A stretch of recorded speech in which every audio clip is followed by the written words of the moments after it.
っただいぶ。痛みはもうない？もう全く大丈夫。もうわかる？手根管症候群といって、使いすぎてね、ここから内視鏡で。僕はやっぱり100歳まで現役で仕事ができるっていうコンセプトで、でも骨組みが一番大事だしね。それから食と、それから運動、それから背骨をねケアをすると。トータルでね。トータルでマインド、精神的なこういうところを作る施設を作る。実現しそうだよ。そうだね。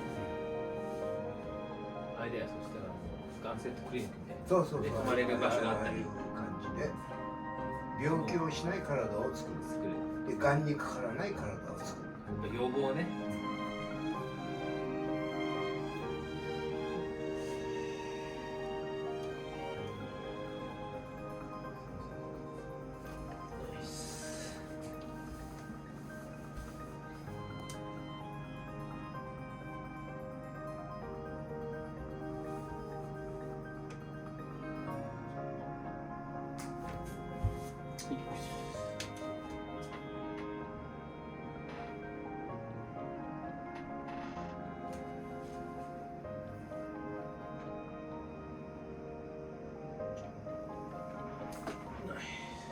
素晴らしい。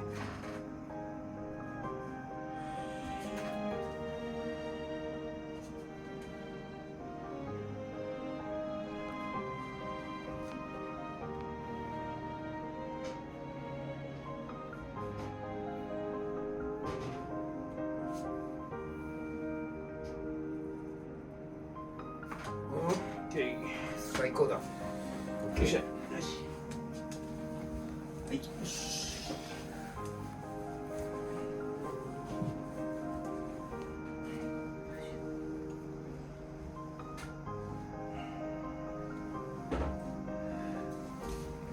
よっしゃ。はい、こっちです。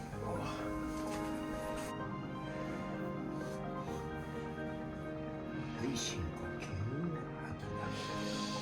はい、もう一回深呼吸。吐き出して、全部 OK。はい、こっちです。よいしょ。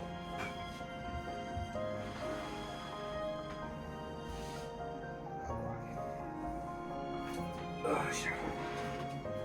はい、もう一回。OK。よし。